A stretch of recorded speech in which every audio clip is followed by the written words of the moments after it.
cuando es liberado de la proinsulina, me libera finalmente a la insulina. Como todo esto se en el aparato de Golgi, entonces vamos a tener por cada insulina que es liberada, que es formada, vamos a tener también la liberación de un péptido C, lo que significa que la cantidad de péptido C formada o liberada es equimolar a la cantidad de insulina. Quiere decir que por cada molécula de insulina que se libere, se va a liberar también un péptido C. Buen día.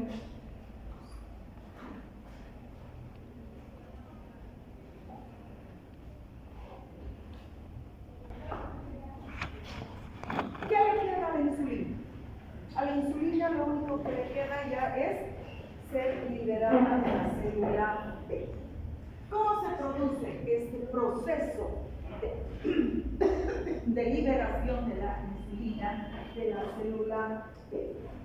Hemos dicho que el estímulo que va a provocar la liberación de la insulina es la hiperglicemia. Entonces, ¿quién va a ser el que se entere que existe exceso de glucosa en circulación sanguínea? La célula beta pancreática. Entonces, esta célula beta presenta receptores, presenta transportadores en su membrana.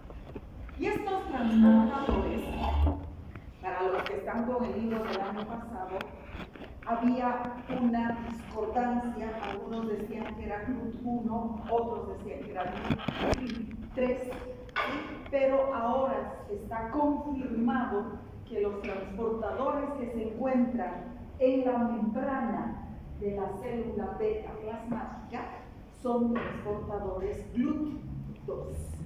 Entonces, corrijo, porque el libro dice GLUT1 o GLUT3. No, GLUT2. Ya está con GLUT2. Ah, bueno, entonces son transportadores GLUT2. ¿Sí? Tenemos transportadores GLUT2. Estos transportadores GLUT2 van a hacer que la glucosa ingrese dentro de la célula beta plasmática o dentro de la célula beta pancreática. ¿Qué va a pasar con esta glucosa? Como estos transportadores ya están en la membrana de la célula beta, entonces toda la glucosa que está en circulación sanguínea va a tratar de entrar a la célula beta pancreática. Entonces, mientras más glucosa ingrese dentro de la célula, se va a metabolizar una mayor cantidad de glucosa. Y esta glucosa que se va a metabolizar, lo primero que tiene que hacer, y eso también vayan anotando, porque cuando hablemos del metabolismo de los hidratos de carbono, para que la glucosa inicie cualquier vía metabólica, lo primero que tiene que hacer es fosforilasa. Eso es lo primero, es decir, convertirse en glucosa 6-fosfato. Y hay dos enzimas, dependiendo si estamos hablando del hígado o del músculo, en realidad del hígado o del resto de las células, y vamos a tener dos enzimas, la hexocinasa y la glucosinasa. Hacen lo mismo, una en el hígado y la otra en el resto de las células. ¿Qué hacen? Meten un fosfato a nivel del carbono 6. Entonces convierten la glucosa en glucosa 6-fosfato. Si la glucosa permanece como glucosa libre, sin fosfato, no inicia ninguna vía metabólica. Simplemente la glucosa entra a la célula y se vuelve a salir. para poder permanecer la glucosa dentro de una célula, necesita fosforilarse. Y si se fosforila, ya comienzan a sucederse el resto de las reacciones metabólicas. Y esta fosforilación es súper importante en la diabetes, porque vamos a ver qué es lo que sucede en la célula hepática. Muy bien, entonces la glucosa, por acción de este transportador, que es una proteína transportadora transmembrana, entra dentro de la célula. Y por acción de la glucosinasa, se convierte en glucosa 6-fosfato. Y entra a lo que se conoce como glucólisis, es decir, degradación de la glucosa, lisis de la glucosa. ¿Cuál va a ser el producto final? El producto final va a ser ATP, es decir, que va a tener una degradación completa, desde glucosa hasta energía, dióxido de carbono y agua. Entonces se degrada completamente. ¿Qué va a provocar esto? Que los niveles de ATP suban. Se rompa el equilibrio entre ATP y ADP. ATP, adenosintrifosfato, y ADP, adenosintrifosfato. ¿Por qué? Porque toda la glucosa que está entrando se está convirtiendo en ATP. Y esta elevación del ATP, esta elevación, aquí está el metabolismo, ¿qué es lo que me va a formar? ATP. Y esta elevación del ATP lo que hace es bloquear los canales de potasio. Y el potasio se queda dentro de la célula. Como se cierran los canales para que el potasio no pueda salir, esto va a provocar una alteración en la estructura de la membrana de la célula, lo que se conoce como despolarización de la membrana. Y al despolarizarse la membrana de la célula beta, entonces los canales de calcio se abren. Y al abrirse los canales de calcio, el calcio entra dentro de la célula. Y al entrar el calcio, va a provocar una serie de reacciones en cascada que terminan con la liberación de las vesículas del aparato de Golgi, donde está almacenada la insulina, y por exocitosis, ya han visto en bacterio que es la endocitosis y la exocitosis, ¿verdad? Entonces, por exocitosis, estas vacuolas, estas vesículas que tienen insulina y péptido C van a ser liberadas hacia la membrana, y finalmente la insulina y el péptido C van a salir de la célula beta pancreática. Entonces, ese es el mecanismo por el cual la insulina sale a circulación. ¿Está comprendido? Muy bien. Esta liberación de insulina se produce en dos fases. Hay una primera fase, que es una fase rápida. Apenas la célula beta pancreática sienta, entre comillas, porque no siente, ¿verdad?, que hay un exceso de glucosa, a los 2 minutos de haberse producido la hiperglicemia, se produce la primera liberación de insulina. Y dura entre 2 y 10 minutos luego del estímulo. ¿Qué se libera aquí? Se libera toda la insulina que está almacenada, la que está previamente formada. Mientras que la segunda fase es una fase lenta y además sostenida por el tiempo, a través del tiempo. Mientras exista hiperglicemia, comienza alrededor de los 15 a 20 minutos después del estímulo y se mantiene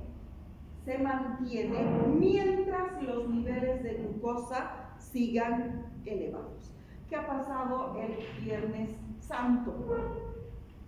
Comimos 12 platos.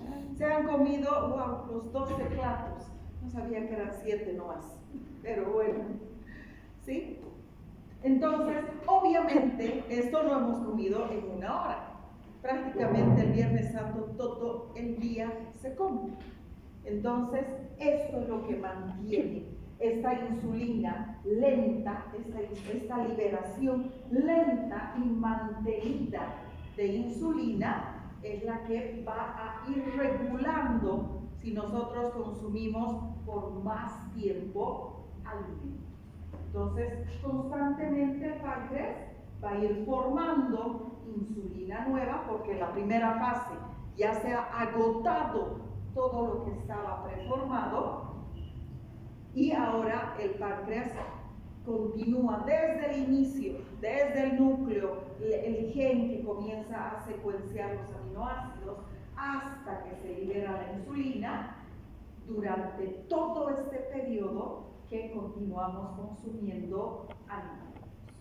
Entonces, 2 fases. Primera fase, rápida, se libera la insulina entre los 2 a 10 minutos post-estímulo.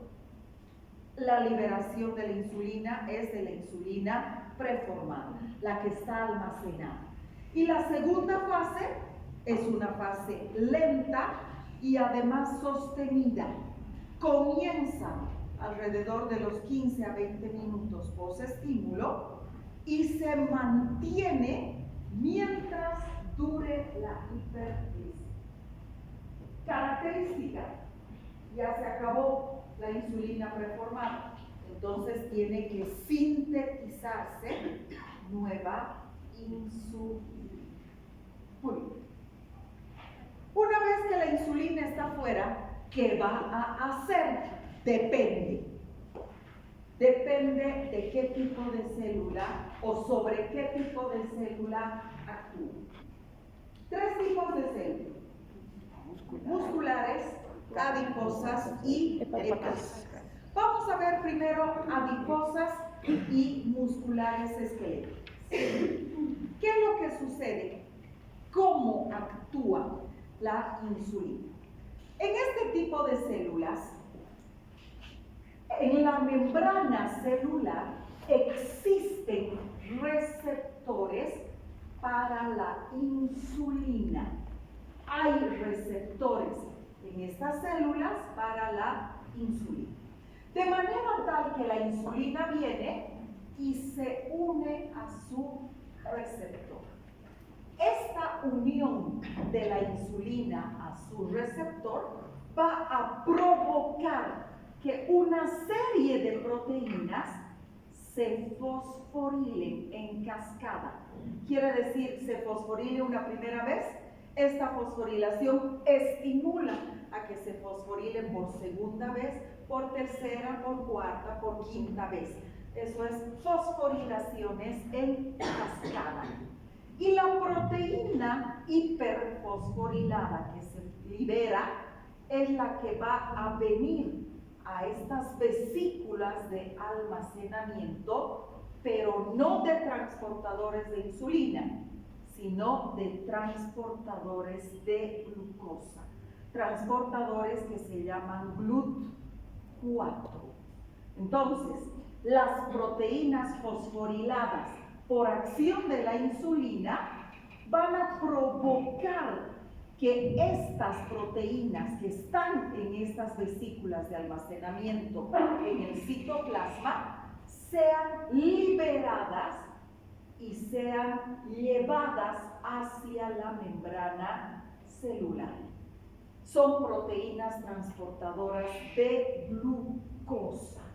Entonces la insulina lo que hace es mover, igual que lo que pasaba con la vasopresina. ¿Qué hacía la vasopresina? Movía, sacaba a las acuoporinas hacia la membrana. ¿Qué va a hacer la insulina en la célula muscular esquelética y en la célula adiposa? Va a sacar a estas proteínas transportadoras de glucosa, que son las GLUT4, transportadoras de glucosa, 4 hacia la membrana de la célula.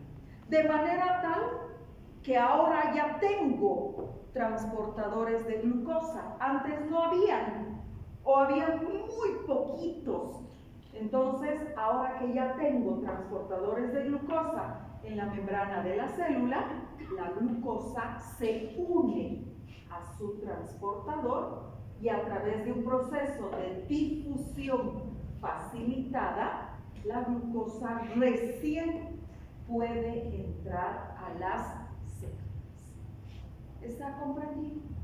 Recién la glucosa puede entrar a la célula muscular o a la célula adiposa. Si no hay transportadores, la glucosa no entra a estas células.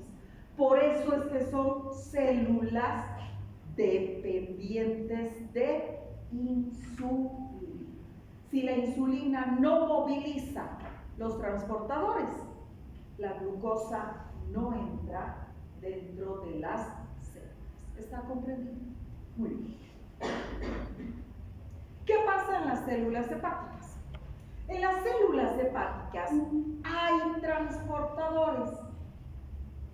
Ya están presentes y son transportadores iguales a los de la célula beta pancreática, GLUT2.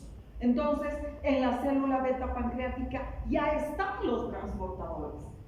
En la célula hepática ya están los transportadores, lo que significa que son células no dependientes de insulina, por lo menos para que la glucosa entre. A la célula beta pancreática, la glucosa simplemente se une a su transportador y entra.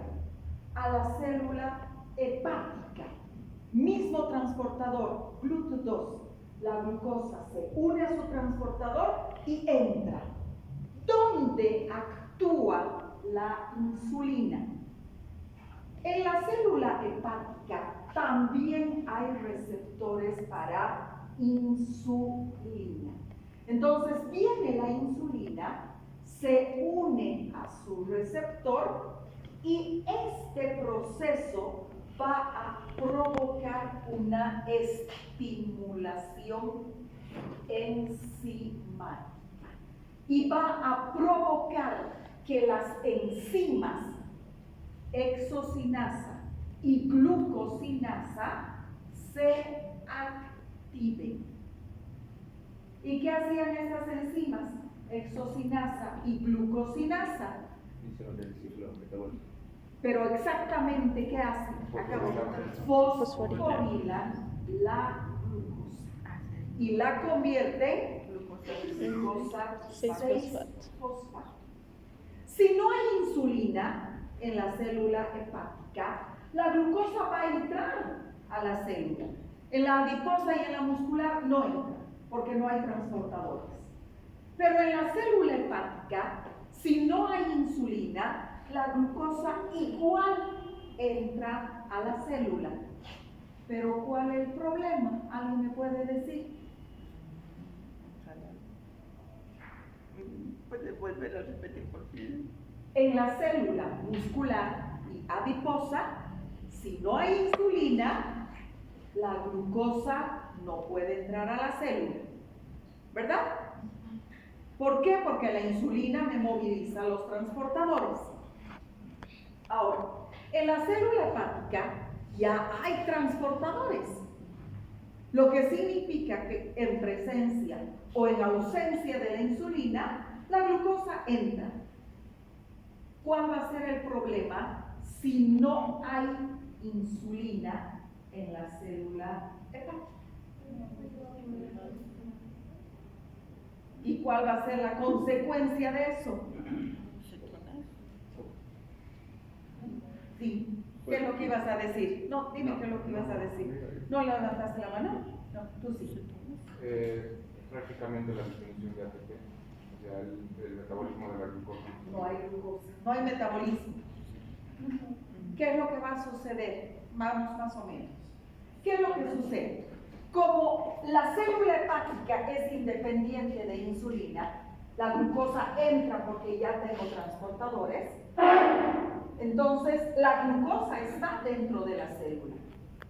Pero ¿qué es lo que hace la insulina? La insulina lo que hace es activarme a la exocinasa o a la glucosinasa. Y esto va a provocar que la glucosa se convierta en glucosa 6-fosfato e inicie cualquier vía metabólica. No importa si es de síntesis de glucógeno, es de degradación de la glucosa para liberar energía, no importa. Con glucosa 6-fosfato, cualquier metabolismo comienza. Pero si no hay insulina, ¿qué va a pasar? La glucosa no se fosforila. no se fosforila. Muy bien. Y si la glucosa no se fosforila, ¿qué le pasa? Se vuelve No se puede metabolizar, pero ¿qué le pasa si no se metaboliza? Se sigue almacenando.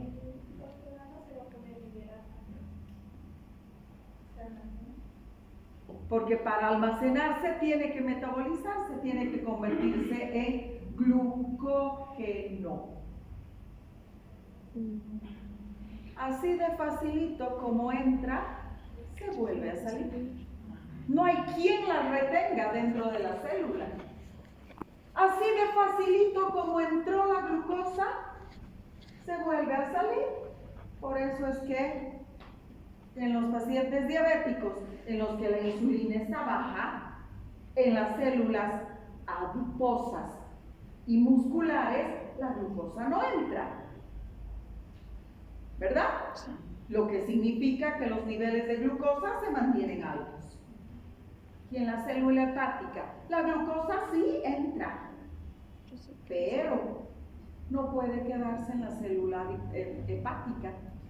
Como no se fosforila, se vuelve a salir y los niveles de glucosa circulantes se mantienen altos. ¿Está comprendido?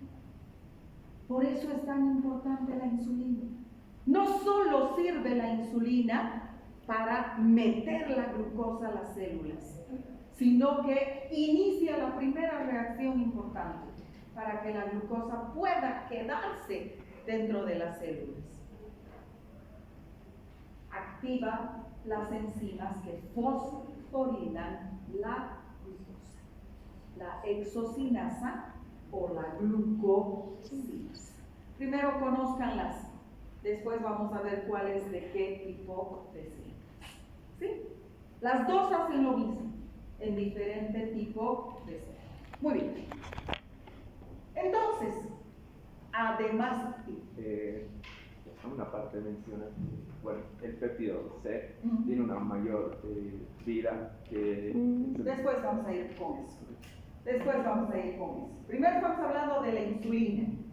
No la confundamos todavía con el péptido C. Las dos se han liberado, porque por cada insulina que se activa, se libera un péptido C. Primero hablaremos de la insulina, después hablamos del péptido C. Muy bien. Entonces, esta insulina, llega a decir este péptido C, esta insulina, aparte de meter glucosa a la célula muscular y adiposa, activa a las enzimas exocinasa y glucosinasa y activa a otras enzimas más, sobre todo aquellas enzimas anabólicas, es decir, que me van a permitir la síntesis ¿de qué? De glucógeno. Entonces, estimula la glucólisis, aquí está, la glucosinasa. Estimula la glucólisis. ¿Qué será glucólisis? Rompición de glucógeno. Glucólisis. Degradación de la glucosa. Muy bien. No del glucógeno.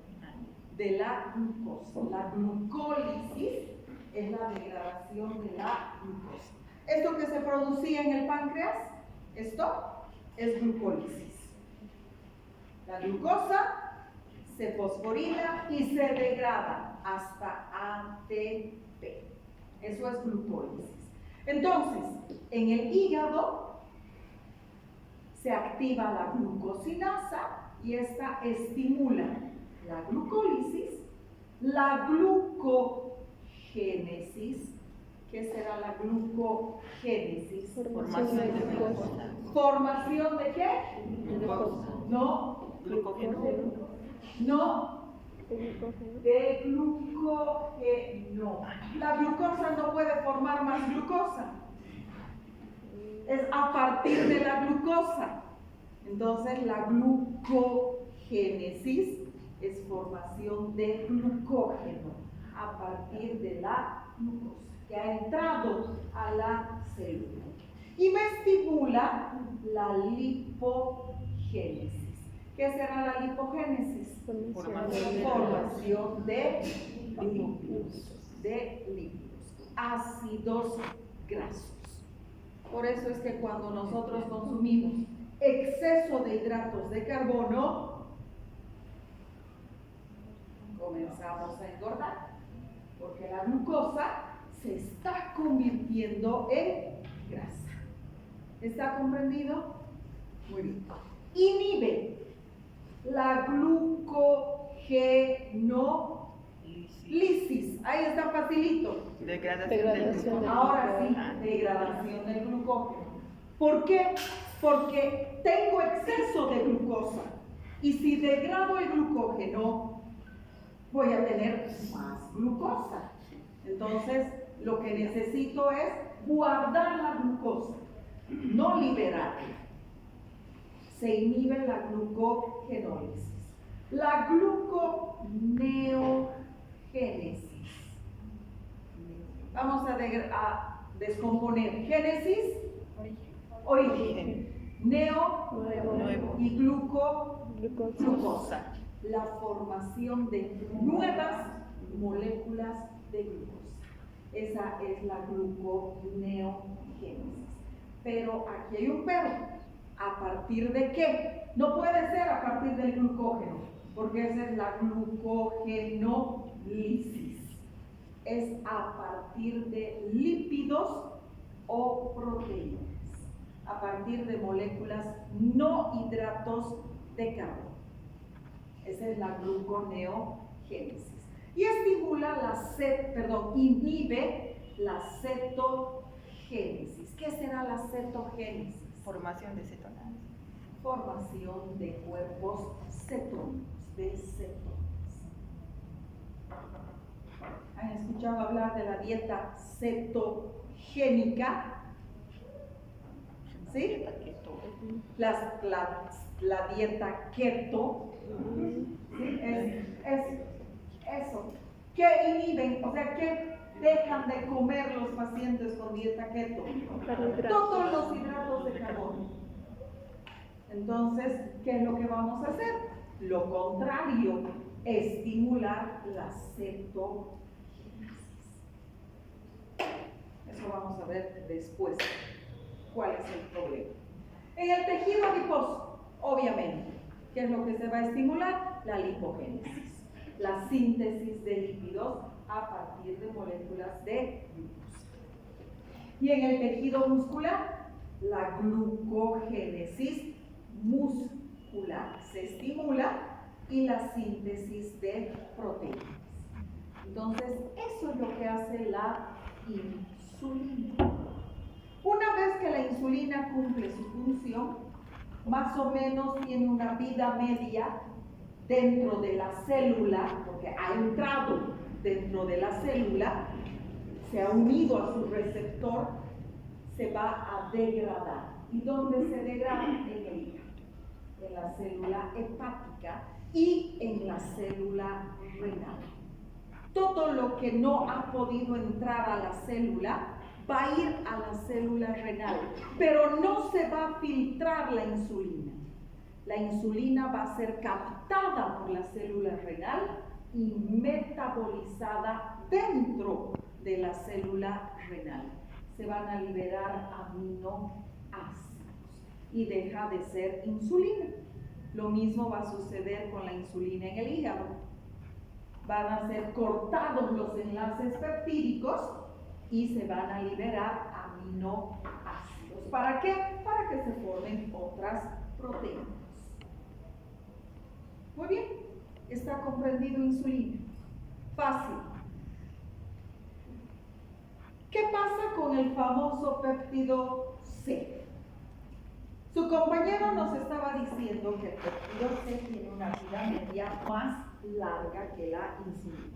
Y es cierto.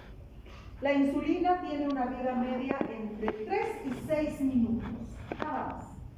Y luego tiene que aparecer, salir del páncreas, insulina nueva, todo el tiempo. En cambio, el péptido C tiene una vida media mucho más larga.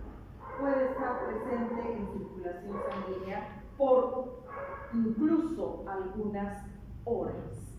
Entonces, ¿para qué sirve el péptido C? El péptido C por sí solo, por sí mismo, no tiene ninguna función. ¿Para qué se lo utiliza? Se lo utiliza para hacer un diagnóstico laboratorial. ¿Para qué sirve? No nos olvidemos que cuando se sintetiza insulina en nuestro organismo, por cada insulina liberada, se libera un péptido C. Entonces, ¿qué sucede? Vamos a suponer que soy diabética, ¿sí? Y que me inyecto cada día insulina. Me estoy inyectando esta molécula. Esta. Cada día me inyecto mi insulina. Es igualita a la insulina que se está formando en mi organismo.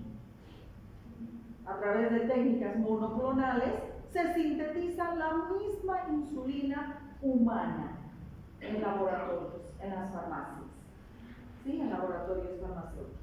Entonces, ¿cómo van a saber qué cantidad de insulina estoy generando y qué cantidad de insulina me están poniendo o me estoy poniendo?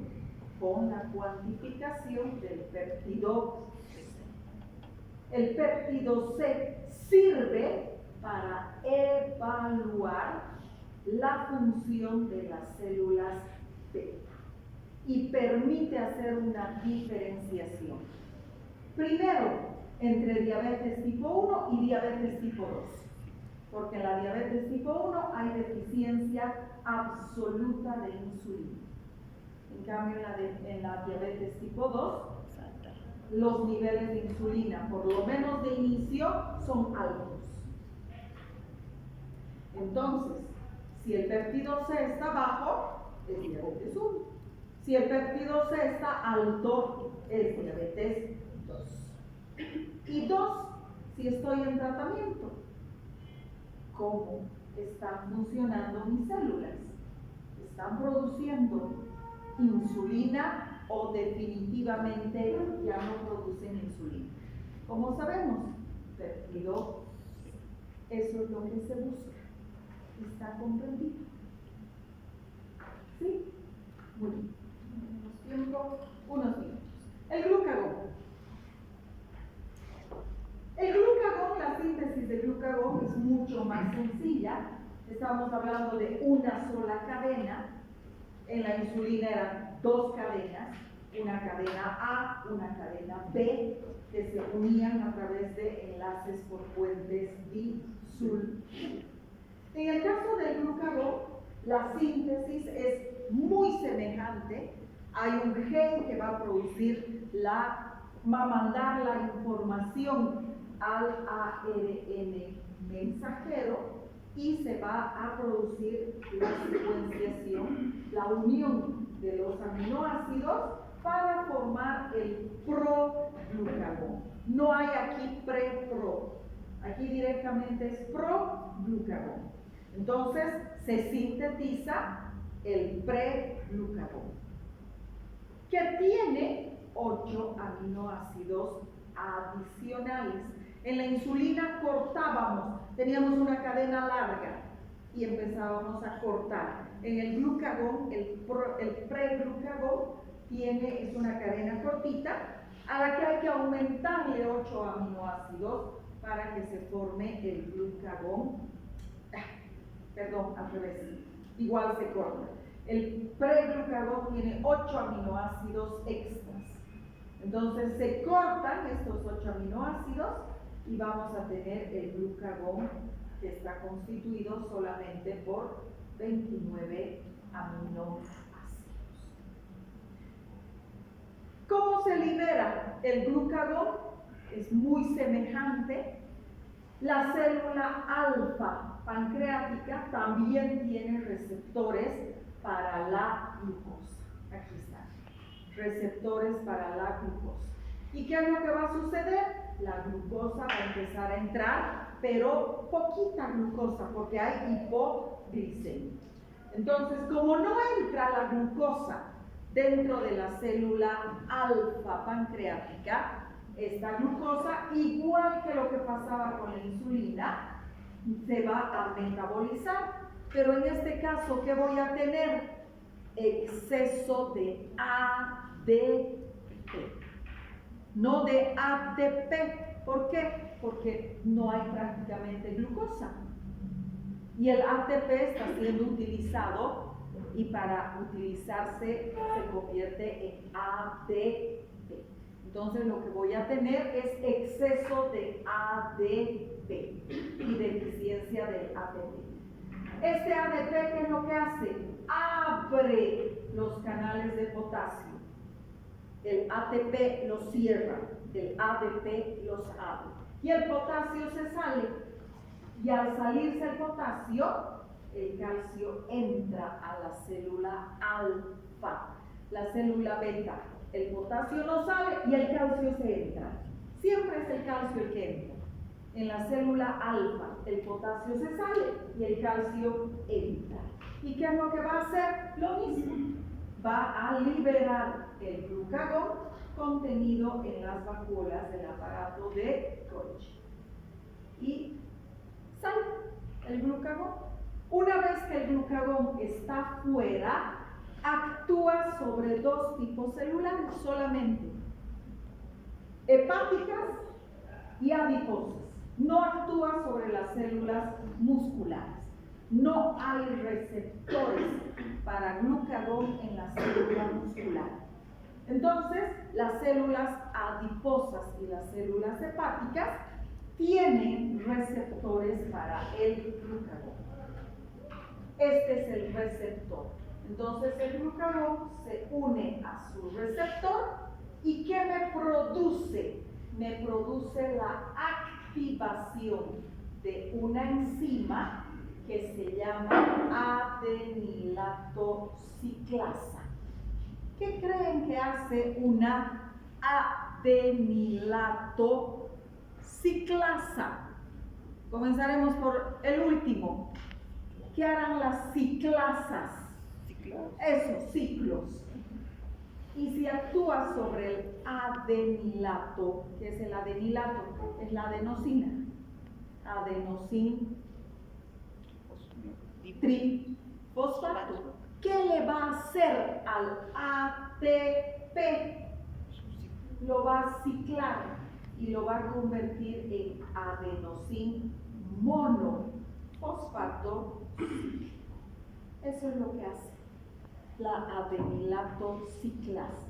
Siempre que ustedes encuentren una enzima ciclasa, lo que va a hacer es ciclos, ¿sí? Va a cerrar y en este caso va a convertir al ATP, adenosin trifosfato, en adenosin monofosfato cíclico. ¿Qué hace el adenosin monofosfato cíclico? Activa a lo que se llaman proteínas sinasas. Específicamente me va a activar a esta, la proteína sinasa A, inactiva, y la va a convertir en proteína sinasa A activa. ¿Y qué hace la proteína sinasa activa? Lo contrario de las otras. Estimula la glucogenólisis, estimula la gluconeogénesis y y estimula la lipólisis. Y de esta manera, el glucógeno que estaba almacenado se degrada, se convierte en glucosa libre. ¿Qué más?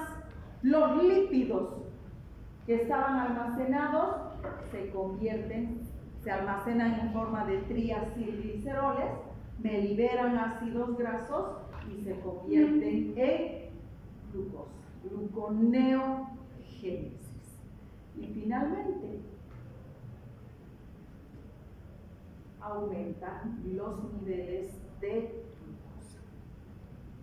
¿Cómo se elimina el glucagón? Igual. Hepática y renal. Pero no se filtra, igual que la insulina, no se filtra, es degradada en las células. ¿Muy bien? Ahí está. En el hígado, sobre los carbohidratos, glucogenólisis, degradación, aquí tengo el glucógeno grande y glucosa libre. Le quito su fosfato, porque si sigue como 6-fosfato, no puede salir de la célula. Tengo que volver la glucosa libre para que pueda salir. Gluconeogénesis, formación de nuevas moléculas de glucosa. Cetogénesis, si los lípidos se degradan, se convierten en cuerpos cetónicos. Y en el tejido adiposo, lipólisis, degradación de los lípidos y formación de acetilcoenzima A. Y la acetilcoenzima A, ¿dónde va? Al ciclo de Krebs. Inicia el ciclo de Krebs y se va a liberar ATP en él. Excreción hepática y renal. Muy bien.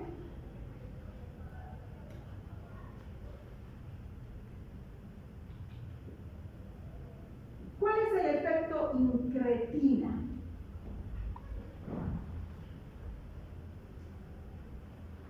Los estudiosos se dieron cuenta que si a un paciente se le administra glucosa oral, se produce una liberación mucho mayor de insulina que cuando se inyecta glucosa.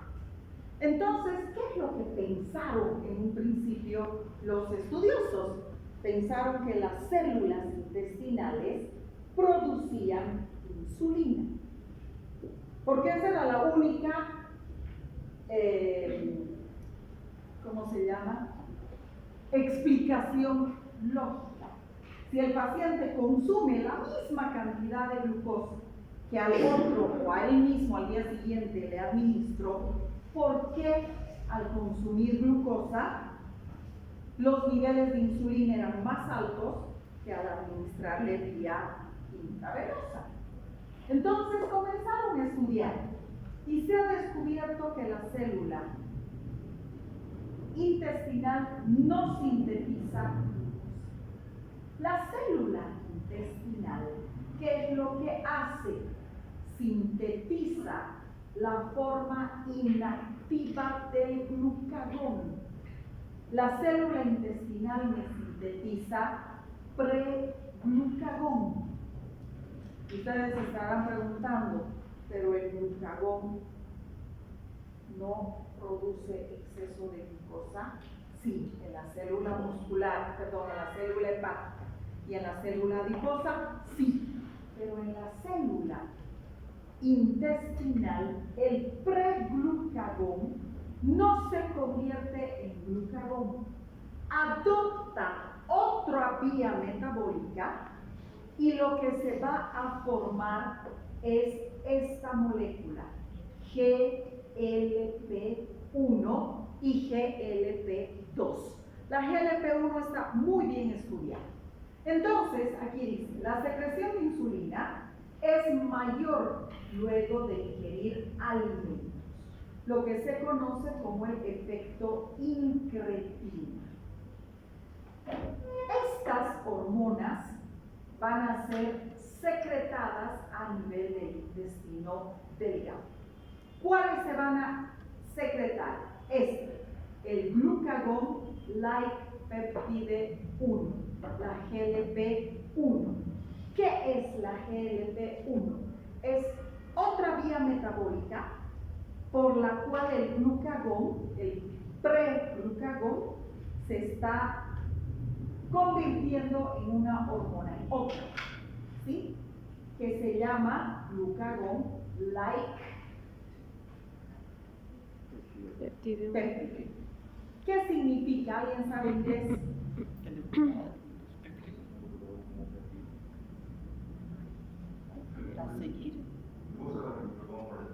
¿Perdón? Adición o uso del glucagón al péptido.